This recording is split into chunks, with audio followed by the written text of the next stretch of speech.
What's up, guys, and welcome back to the channel. And in today's video we're talking about every single fight to make next after UFC 302. That's right, the pay-per-view took place a couple hours ago. I already talked about it in my post-card recap, but now I'm going to be discussing who I think every key fighter on the card should fight next. I'm going to be saying when they should fight them, where they should fight them, why they should fight them, all of the above. And yeah, let's get into it. We've got 12 fighters on the screen right now that you can see. So I think those are the most important fighters coming out of the event.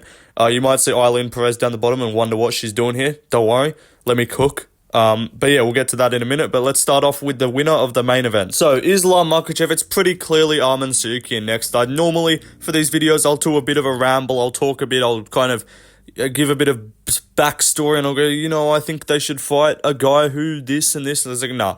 For Islam, it's Arman Tsarukyan in Abu Dhabi in October when they go there.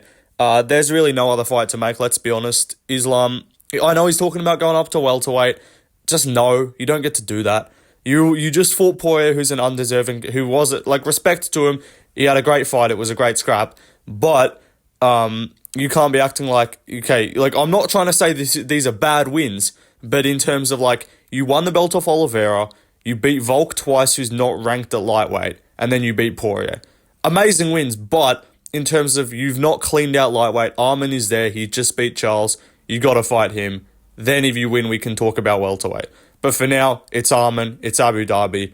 The rematch, of course, and it'll be a really interesting matchup. I'm not going to, like, give a prediction or, like, discuss in depth the matchup. Like, I'll do that whenever it gets announced in the future. Dana White even said in his post-fight interview, or like the post-card interview, whatever, he's like, yeah, it's Arman. I'm open to welterweight for Islam in the future, but right now, they've got the welterweight title booked. We don't need to start talking about you going up when there's already a fight booked. So yeah, it's pretty clearly Arman Tsarukyan is next for Makhachev, and I would pick Islam to win. Just like I know I've heard like MMA Guru was saying that, like, Arman could give a really tough fight to Islam, and he might pick Arman. Like, I think Arman could have some success, and he probably isn't going to get, like, ran through and finished, but I just don't see where he beats Islam. That's my opinion, but I'll save that discussion for another day. Let's move on, though, to DP. Dustin Poirier, the Diamond. So for DP, I really did kind of consider who I wanted to go with, because it does seem like he's on the verge of retirement. He doesn't really know if he's going for one more. Obviously, I don't think we're not seeing Poirier get another shot at the belt. This was it in terms of title aspirations. And he said, if I'm not here for the belt, why am I here? I got to be motivated. I've got to, like, have a reason to keep doing this. And so I was thinking, like, is he going to do Conor? I just don't think he cares that much to do a Conor fight. I don't think that's actually going to excite him as much, because I don't know. I think Conor, it doesn't interest him anymore. I think he's done with that. Like, I was thinking maybe Max Holloway, if he loses to Ilya, go up, do a BMF fight. But then I'm like, you can't do a fight with Poirier where if he wins the BMF, I mean, you can, but, like, I don't know. I just don't think that's a cool trilogy to do. But I've gone with Justin Gaethje, the trilogy. And the reason why I prefer this over the Holloway one is because they're 1-1. They're 1-1. Both of them have one finish over each other, where there's Poirier beat Max twice. I know at this stage Max looks way better, but, like, for Dustin, why is he going to fight Max? I mean, obviously why, he would get a lot of money, but why is he going to fight Max, who's looking as good as ever, who looked really good at lightweight? You've got 2 wins over him. You don't need to give a win back. You don't need to, like, have people look at that, like, chapter in your career and be like, oh yeah, that 2-1 series. Like, no, 2-0, you beat Max Holloway twice and you beat him once for an interim title. Like, leave that as it is. But I think the Gaethje fight is what you do, and I think you do this as, like, a 5-round co-main event on a pay-per-view, or a 5 rounds, like, fight night main event in Louisiana or something like that, where Poirier's from, or in Vegas, whatever. But I think these two deserve a pay-per-view stage. So you do this fight as even a pay-per-view main event on, one of those, like, September cards, how they did Diaz versus, they had Diaz versus Ferguson, like, sometimes, or, like, Colby versus Masvidal. You can kind of get one of those non-title fights just because it would be cool, and they did it with 291 as well, obviously. So make this fight happen. I think both of them could retire, honestly. If they went out there and had a fucking war for 5 rounds, like, if someone gets finished, obviously, I mean, they could both still retire then. I think Poirier's got one more fight, and it's kind of just about selecting who you think is the most fitting final fight of Poirier's career. Lucas Tracy, the fucking blonde retard, said, I want to see Poirier versus Rafael Fiziev. Fuck off. Why are we trying to do Poirier versus up-and-coming, like, not top 5 contenders. He's not sticking around. This is not the same as the Benoit fight. That was the fight there. That was a sick fight. And then he fought Islam. He's done now. He's got one more. He's either done or he's got one more. And if he's got one more, why the fuck are we doing Rafael Fiziev? You do this fight, you do the trilogy with Gaethje. They're 1-1. Settle that. Amazing scrap. Someone will win. I think they could both retire. Make this a mutual time in the fight. We know Gaethje's going to take a lot of time off. I think Poirier should take a lot of time off too. I think he's going to as well, just to kind of reset, think about things, look at some fights, see what he's interested in. But I do think the Gaethje trilogy is something that would interest him. Something that will interest Gaethje, because I know Gaethje says he doesn't have too much left in him. So yeah, I think these two, honestly, I want to see with everything in me, that sounds fucking weird, pause. I want to see Gaethje versus Benoit Saint Denis, because I need, the king of retardation belt passed from Gaethje onto BSD. Because let's be honest, BSD is literally a pre-Eddie Alvarez, after that Alvarez fight when he made the switch or the Poirier fight, when he made the switch and stopped being retarded, BSD is literally that version of Gaethje. Obviously, he grapples a bit, but you know what I mean. He's just a fucking tard, and we love it. So I did want to see that fight, and I'm like, that'd be sick. But if if Poirier's got one more, I think this is the best one to do it. I know, maybe fucking Nate Diaz, but I've got no interest in that. So yeah, I think you do this fight, Gaethje versus Poirier trilogy, do it, not even this year. Do it next year, honestly. Give Poirier time to just fucking chill. Do what he wants. He's a legend. We all love Poirier. And then come back. Because I know Gaethje said he's going to be out for a while. Because he got fucking KO'd by Holloway. So yeah. Do this fight sometime early next year as a pay-per-view, 5 rounds co-main event. And it'll just be a banger. And they can both retire. Or at least Poirier retires. Maybe Gaethje wants to stick around a little bit longer. But yeah. Do this fight. Enough yapping, let's move on. For Sean Strickland, it's pretty clearly the winner of Dricus and Izzy. I don't think that fight should be made. I don't think Izzy deserves it at all. But if it does get made, I think you do him versus the winner. So for the sake of the fact that Dricus is the current champion, I've put him on the screen. If Izzy wins, you do this. If Izzy wins, he's honestly got more of a case because he whooped Izzy's ass for fucking 5 rounds and made him look like a bitch too. There was no robbery 49-46 scorecard for Adesanya. Somehow we got one for Costa. But no, Strickland dog walked Izzy. So if Izzy beats Dricus, I don't, the only thing that might throw a spanner in the works for Sean and make him, because he said he's waiting. So I think regardless, it's will Dricus's next fight after Izzy or Izzy's next fight after Dricus, will their next fight be Sean Strickland? That's up for debate because if Hamzat beats Whittaker, he might get a title shot. But I think Sean Strickland's next fight, not the next fight for the middleweight belt, Sean Strickland's next fight will be the winner of this fight, or maybe if Hamzat gets a title shot and wins, you can do that. But yeah, I think he clearly deserves it. He had a razor-close fight with Dricus, unlike Izzy, who got fucking smoked by Strickland. At least the Dricus fight with Strickland was close. He just 50-45 to Costa. I don't care what one of the fucking judges says. He should be investigated for corruption and rigging of the sport. But apart from that, yeah, this is clearly the fight to make. I don't think there's any disagreement. If you're one of these people who are saying, I think Strickland should fight Nasruddin Imavov, he beats Cannonier, fuck. I don't think no one's saying that, of course, but if anyone is saying he needs one more, then fuck off, you're retarded. But yeah, Sean versus the Dricus Adesanya winner. Let's move on though to Paulo Costa. For Paulo Costa, I've gone with Michel Pereira. Now I've cooked with this. Yes or no in the comments. This shit is fucking banger.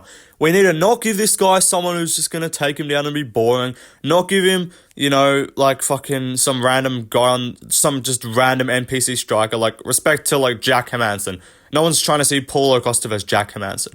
And also, I don't think Costa should be able to if Cannonier loses to a Mavov and this motherfucker I'm saying like Moicano, motherfucker, and this fucking guy manages to weasel his way into another top 5 fight against Cannonier, he's actually a genius. But for once, I'm gonna say that we should actually apply the normal rules of the sport, which is if you lose 2 fights in a row to top 5 guys, you actually don't get another top 5 guy. Maybe that's a crazy statement for me. I don't know, hot take, I guess. But no, Michel Pereira's coming up. He was briefly kind of tied to a fight with Roman Dolidze, which he then said, I'm not fighting Roman, I like him, he's my teammate, and also I'm too busy rescuing dogs in Brazil from floods, like based Michel Pereira. Knew he was going to smoke Roman Dolidze, didn't want to embarrass him. But yeah, Michel Pereira's coming up. You can book him versus fucking anyone that's coming off a loss. Or anyone, like, if they're inside the top 10, they got to be coming off a loss. If they're not inside the top 10, you can book him against anyone. But Michel Pereira's coming up, so when you're getting massive finishes and, like, schooling people inside a minute and smoking them, then you kind of get that jump up more than if you're going, like, if Michel Pereira just won a split decision over Ihor Pereira. He's not even ranked, let alone talking about a top 10 fight. But just because of how easily he's dominating and smoking people, you kind of want to see him in there against top 10 competition. And it's not yet proven that Costa is, like, just firmly, like, clearly a top 10 guy. Like, I know people might say that's dumb because, you know, he's gone to decision with Whittaker and Strickland. Going to decision does not mean you're top 5 caliber. Like, not getting finished is a different story. Costa's got a good chin, but let's test that fucking chin because Michel Pereira is going to be throwing fucking nukes at that chin and backflipping onto his fucking forehead. So make this fight happen. This shit would be a banger. Do this as, like, the main card opener for, like, some sort of pay-per-view. I don't want to see Michel Pereira wait out for too long, so maybe in, like, the Sphere or something like that. I know neither of them are nothing like putting two Brazilians on a Mexican Independence Day card. You could do that, because I don't want to see Michel Pereira. Like, I know Costa's going to have to take some time off, so maybe this, because this is Costa's next fight. Maybe Michel Pereira has to fight one more time. Maybe he fights like a Jack Hermanson or something like that and gets another win against, like, a 10-ish ranked guy. And then after that, Costa's next fight is clearly this, in my opinion. This shit is a banger. Someone's getting finished, hopefully. I would be surprised if no one got finished here. Let's move on, though, down the card. Next up for Kevin Holland, I've gone with Vicente Luque, assuming that he beats Nick Diaz. Now, if Nick Diaz wins, then obviously I don't think you would do this fight. Then you would probably look at, like, a Holland versus maybe, like, a Magny or some shit like that. And I was thinking Magny. I saw some people say Magny. No one's trying to see Magny fight ever. Like, it's boring. No one's trying to see Neil Magny fight. But Kevin Holland, look, I know this seems like a kind of mismatchy fight just because Luque has not looked good recently. But if he goes out there and gets a finish over Nick Diaz, then you kind of got to give him another ranked guy. And Holland's got some power, but Holland's not just going to absolutely torch him, I don't think, hopefully. But this would still be a good fight. There's two guys that have been around for a hot minute, two guys that have a bunch of fights in the UFC, pretty much always fun. And yeah, this is a good fight, because I'm not booking Holland at middleweight, because he didn't expressly say, I want to fight at middleweight. He just said whatever the UFC does, and I think the UFC is more likely to book him at 170 going forward, given that he is ranked there. So yeah, Kevin Holland versus Luque is my pick. I don't mind, like, the idea of, like, a Randy Brown fight. I've gone with someone else for Randy Brown. But yeah, there's a lot of good fights for Holland. You can kind of just give him anyone. You could give him another unranked guy. I wouldn't mind that. You could give him, like, Ian Gary if he loses to MVP. I wouldn't mind that too. But I don't think Holland deserves that much of a jump up. So yeah, do this fight, Holland versus Vicente Luque, assuming Luque gets a win over Nick Diaz. Let's move on, though, down the card. Nico Price, I've gone with Zaleski dos Santos. It's a fucking tongue twister of a name to say. But he lost on this card to Randy Brown, literally the fight before. So yeah, do this. I can't be fucked discussing. I don't know, do this on some fucking Apex. Do this as, like, a main card opener of some Apex card. Easy. You know, I'm not going to be looking through the fucking UFC rankings and being like, oh, which number 37 ranked guy could I give Nico Price? Who cares? Just do him versus... Do these two. I assume they haven't fought. If they have, who cares? Do it again. Yeah, make this fight happen. Let's move on, though, down the card. Randy Brown, I'm going to give him what he asked for. He asked for Jeff Neal. Here you go, bro. Have Jeff Neal. Test out your boxing, test out your striking, because, motherfucker, you got sleeped by Jack Della. So let's see how you go with this boxer. Because I think Jeff Neal's on a similar boxing level to Dell. I think Della's combos are a bit better, but Jeff Neal's got a crispy jab and he's got some good hands. So this would be a good test for Randy Brown. Jeff Neal's coming off multiple losses, though. Like, he's coming off the loss to Shavkat, coming off the loss to Ian Gary. You kind of got to fight down. Look, maybe he doesn't have to fight all the way down. Maybe he just fights like a number 14, 13 ranked guy. But, you know, that's the way things go. You lose a couple fights in a row, you got to fight outside the rankings, defend your spot. This would be a fun scrap. I think Jeff Neal would be down to take this. Do this as, like, fight night, fucking, I don't know, fight Fight Night Jamaica main event or some shit. Fight Night Detroit in the hood or something like that, you know? Do it in Jeff Neal's fucking ends. Jeff Neal's block. He can rep his block. What am I saying? But yeah, this would be a sick fight on the feet. I think Jeff Neal would win, but give Randy... It's not like Randy's some undefeated prospect. Like, you can afford to give him a fight that he might lose. I don't really care. It doesn't matter. Let's move on, though, down the card. For Roman Kopylov, I've gone with Mikhail Alexejczyk. Now, look, obviously, we know Mikhail lost to Kevin Holland on this card, and Roman Kopylov, I do think this is an easy win for him, and I do think he would smoke Mikhail, and that's half the point. You gotta, like, this fight was a decision. It looked great in the first round. Look, if he gets that finish in round one, we're all talking about, oh my god, Roman Kopylov's still one of the best strikers at middleweight. And then maybe Lucas Tracy's discussions of he beats Robert Whittaker are still retarded, but not quite as retarded. But he went decision. He stunk it up in the second and third round because he was kind of getting whooped on the feet a little bit, was getting touched up. So give this guy a striker who's not good. Because you just gave him Almeida, who's a striker who's good, but Almeida's got no takedown defense, so he just took him down. But give this guy someone who is just a walkthrough for him on the feet. He would absolutely smoke Mikhail, I'm aware, but that's the point. Give this guy a highlight reel. He's a guy that fans can get behind, and that you can really get a highlight reel going for him and promote him by giving him bums. Don't give this guy a fucking wrestler. I'm not trying to see this motherfucker versus like Rodolfo Vieira. No one's trying to see that. So yeah, do this guy versus Mikhail. Mikhail is like notoriously known for getting hurt to the body. And Roman Kopylov is extremely good at hurting people to the body. So this is a style matchup made in heaven for Roman Kopylov to get a fucking first round TKO. But make it happen. Let's move on though down the card. Jailton Almeida. Now this was an interesting one because he called out Cyril Gane. And I was all for that and like, yes, make this fucking French coward fight down the rankings and stop being a pussy. But then I was like, does Almeida deserve to fight the number 2 ranked heavyweight? No, not really. He just lost to Curtis Blades. You know, you beat number 13 ranked Alexander Blobinov. I can't be too impressed. So I am in favour of giving this guy a step up. I heard some people saying like Spivak, this. I don't hate that idea. I think Spivak would be interesting because Spivak is fat, but he's got some skill. With his Romanov just is fat. So Spivak would be like, Spivak's also Moldovan, so I don't mind that. You know, you could run that. But I've gone with Alexander Volkov, assuming he loses to Sergey Pavlovich. Now, the reason why I didn't go with Jailton Almeida versus Cyril Gane is because I think Sergey Pavlovich is going to beat Alexander Volkov, in which case the main event for UFC Paris should undoubtedly be Cyril Gane versus Sergey Pavlovich. No one is trying to see Gane versus Tabora. We don't care. And if that fight's going to happen, do not make it a main event.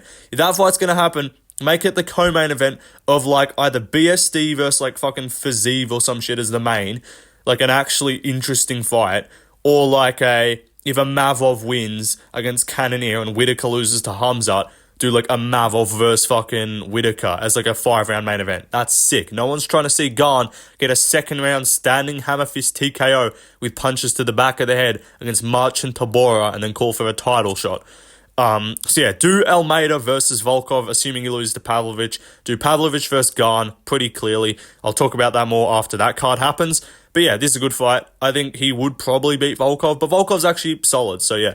Let's move on though down the card. Next up, I've gone with Grant Dawson, who got a win, and I think he should fight Diego Ferreira. Now look, in my rankings, I have Diego Ferreira ranked number 15. I took RDA out because he explicitly said, remove me from the rankings, I'm not fighting at 155 anymore, so I took him out. I did what he asked. But the UFC still have him in there. I think Diego Ferreira is number 15 in my opinion, but Grant Dawson was ranked literally like less than a year ago. He was ranked like number 10.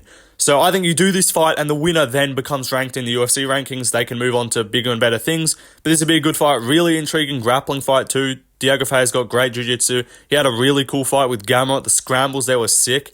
Grant Dawson, I think, could give him some problems, but I'd be really interested to see who would win this. Let's move on, though, down the card. I've gone with Jake Matthews to fight Alex Morono again. Kind of lazy, but they both fought on the card. Morono looked awful. Matthews looked better than awful. He got a win. Morono got a loss. Morono is slightly above the Matthews in the UFC rankings, I think. Obviously, the UFC don't have like official rankings under the same banner as they do the top 15, but from what I saw, I think people probably have Morono above Jake Matthews, but this is an easy fight. I think this is a good fight for Perth. Do this on the Australia card, Jake Matthews. And yeah, this will be a good scrap. Let's move on though to the final fighter. Next up, we got Eileen Perez versus Norma Jamont. Give your meat a good old rub. That's it. Nice and hot. Hot and spicy meat. Yeah, boy. All men of culture know why we need this fight. I don't need to explain. All I'm going to say is that both of these two are working overtime at the bakery the way they caked up. That's all I'm saying. But that is the cut. That's every fight to make, guys. You know, chuck this one at the end. I know I could have done like, oh, why didn't you matchmake for Basil Hafez or Andre Lima? Like, I don't give a fuck. This fight needed to be mentioned. Regardless of the fact Norma Jamont's like top 10 in the world and Eileen Perez is shit. It doesn't matter. Make it happen. Alternatively, if Mackenzie Dern wants to jump up 2 weight classes, also works. Would be fine by me. But that is the every fight to make. I hope you guys enjoyed the video. Let me know in the comments if you agree with my picks. Leave yours in the comments if you disagree. Of course, if you do that and they're different to mine, you're wrong. But yeah, that's the video done, guys. More shit coming soon. Predictions this weekend. Make sure, early notice, tune in for the Fight Companion this Saturday/Sunday, wherever the fuck you are in Australia. I'm in Australia, so it's Sunday. If you're in America, it's Saturday. But tune in for that, for the Cannonier vs. Mavov Fight Companion, because I'm going to be live streaming for that. And we're going to watch Reyes get chinned together. And it's going to be a fun activity for the whole family. But let's move on to the end of the video. Goodbye.